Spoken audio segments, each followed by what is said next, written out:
Somewhere around 50 million Americans over the age of 65 are actively managing their blood pressure right now, taking a pill every morning, watching the salt, checking the reading on that home monitor on the bathroom counter, and the number almost all of them are trying to hit the number they were given in a doctor's office and told to chase, maybe putting a meaningful percentage of them at greater risk than the blood pressure they started with. That is not an opinion. That is what a growing body of cardiovascular research in adults, specifically over 65, has been showing for the better part of a decade. And the reason most seniors have never heard it explained clearly is not because their doctors are careless. It is because a 15-minute appointment was never built to hold a nuanced conversation about a topic this layered. I'm Dr. Thomas.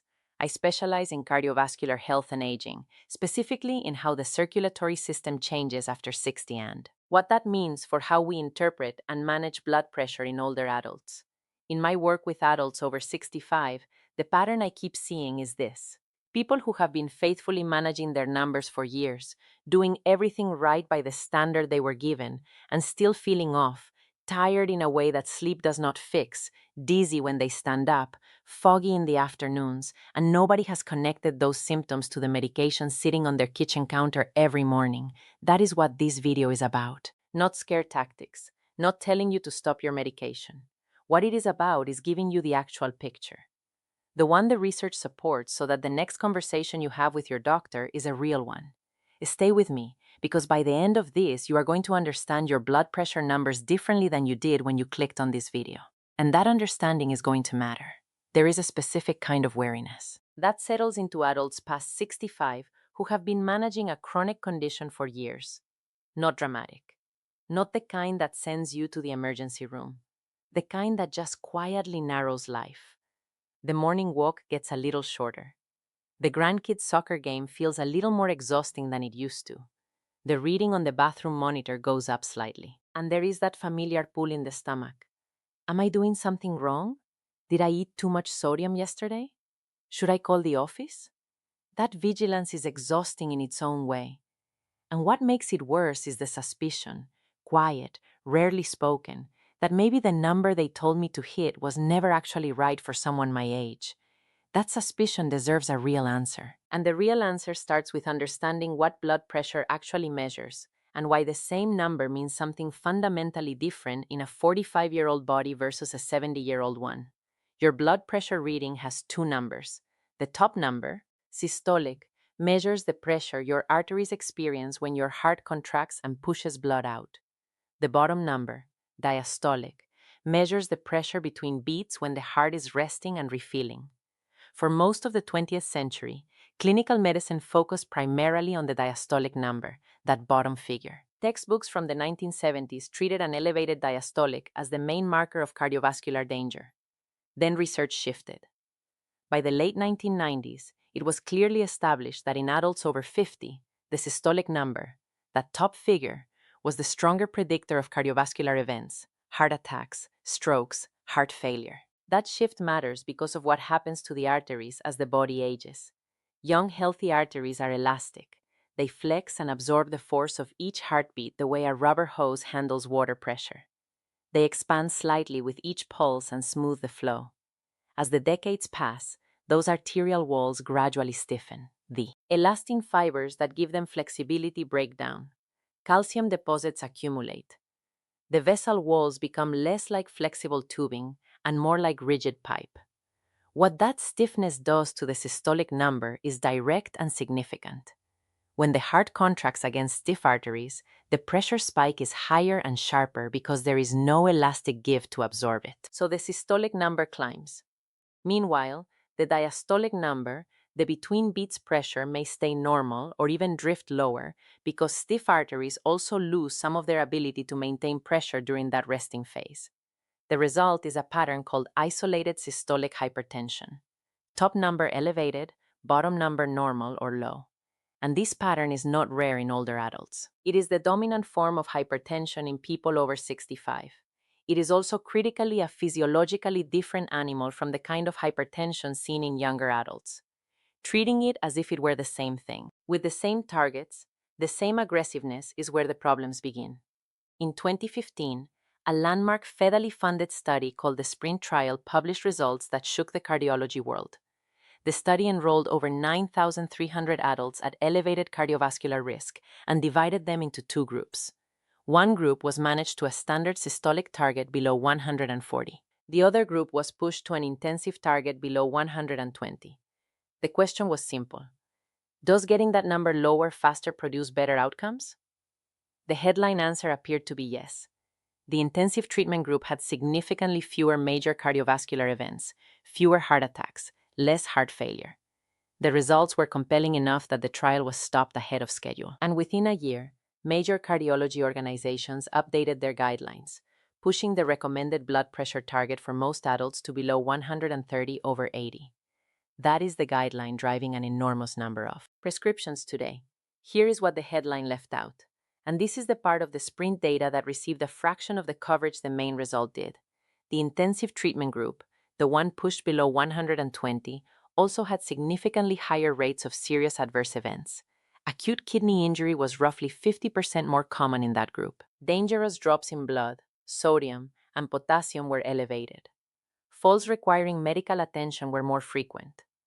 Sudden loss of consciousness, Singapore, occurred more often. And when researchers looked specifically at the older, more physically vulnerable participants in the study, the balance between cardiovascular benefit and serious harm looked markedly less favorable than it did in the younger, healthier subgroups.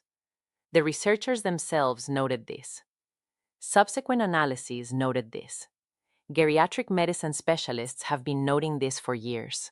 The SPRINT results, they argued, should not be applied uniformly across all adults and should be interpreted with particular caution in older patients where the trade-off calculation is fundamentally different. That nuance never made it into most clinical conversations. What made it in was the number get below 130, and millions of seniors have been living inside that target ever since. Many of them experiencing exactly the side effects the data predicted without anyone connecting the dots. I want to tell you about a patient I'll call Harold. Harold was 74, a retired electrician from Columbus, Ohio. He had been managing his blood pressure for about 6 years, well controlled, stable, no major issues. When the guidelines shifted, his primary care physician adjusted his medication to push his systolic below 130 per the new recommendations. Harold was a compliant patient. He took everything as directed. Over the following 3 months, Harold's wife noticed he was moving more slowly in the mornings. He mentioned a couple of times that he felt unsteady getting up from his recliner. He chalked it up to age. She chalked it up to age. His doctor at a routine follow-up saw a systolic of 124 and told Harold his pressure looked great. 6 weeks after that appointment, Harold caught his foot on the edge of the garage step, went down hard, and fractured his wrist. When I reviewed his readings and did a standing blood pressure test in my office, measuring his pressure seated, then again, within 2 minutes of standing, his systolic dropped 28 points and his diastolic dropped 18 points the moment he stood up. Sitting in a chair, his pressure looked controlled. The moment gravity made a demand on his circulation, his body could not compensate fast enough. When I adjusted his medication to allow a resting systolic closer to 138, the morning unsteadiness resolved within 2 weeks.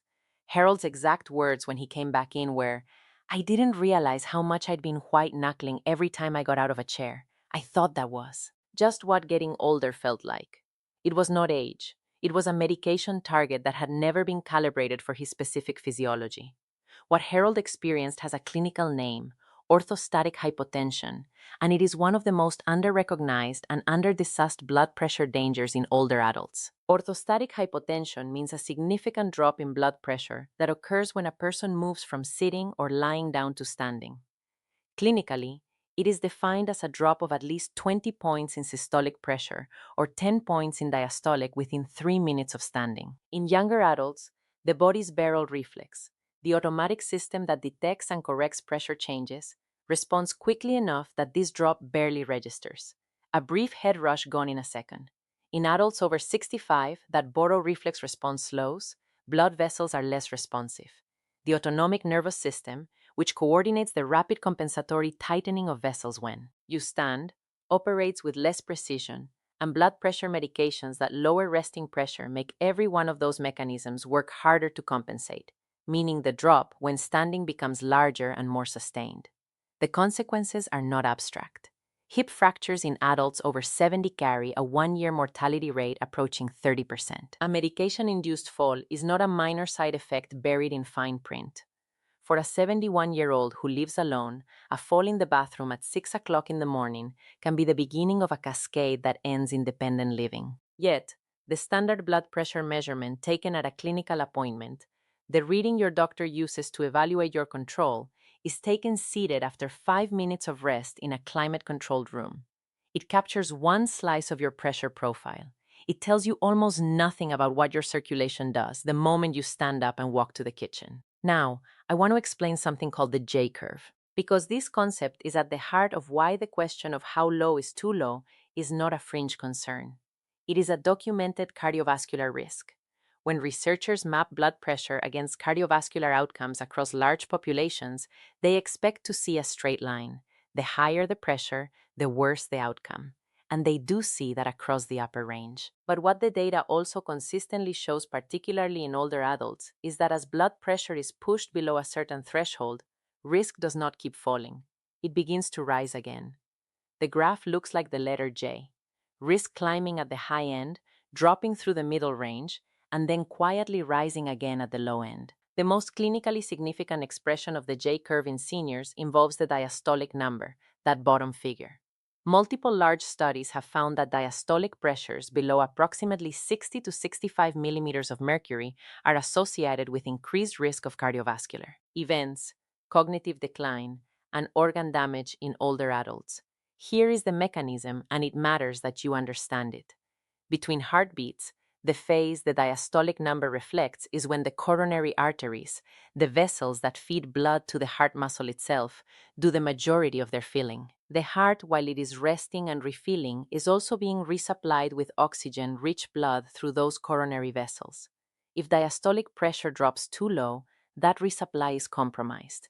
In an older adult whose coronary arteries already carry some degree of narrowing or calcification, which is the majority of adults over 65, a diastolic of 58 is not just a number on a monitor. It may represent a quiet, ongoing oxygen deficit to the heart muscle with every single heartbeat. A major analysis published in the Journal of the American College of Cardiology found a clear J-curve relationship in elderly hypertensive patients with meaningfully elevated cardiovascular risk when diastolic pressure fell below 60. That research exists. It is not obscure. But the clinical conversation about blood pressure targets in older adults remains almost entirely focused on the top number and says very little about how low the bottom number is being pushed in the process. So what is the right target after 65? That is the question this entire video has been building toward, and I want to give you a real answer. The honest answer is that there is no single ideal number for every adult over 65. Anyone who hands you one universal target without knowing your age, your functional status, your kidney function, your fall risk, and your specific medications is giving you a simplified answer to a nuanced question. What the current evidence does support clearly across multiple studies and endorsed by geriatric medicine specialists is this. For adults between 65 and 75 who are in reasonably good functional health without significant frailty, a systolic target in the range of 130 to 140 is generally appropriate. The cardiovascular benefits of tighter control in this group are real as long as the diastolic number is not being pushed below 65 in the process, and as long as orthostatic drops are being monitored. For adults over 75, and particularly for those who are managing multiple conditions, have any degree of frailty, have cognitive concerns, or are at elevated fall risk, a systolic target of 140 to 150 is increasingly supported by the geriatric medicine literature as the appropriate individualized goal. This is not relaxed medicine. This is precise medicine. The question in this group is not whether lower is better in theory. The question is whether the specific risks of aggressive treatment in this specific patient outweigh the benefits. And for every adult over 65 on blood pressure medication, there is one question that should be part of every medication review that almost never is.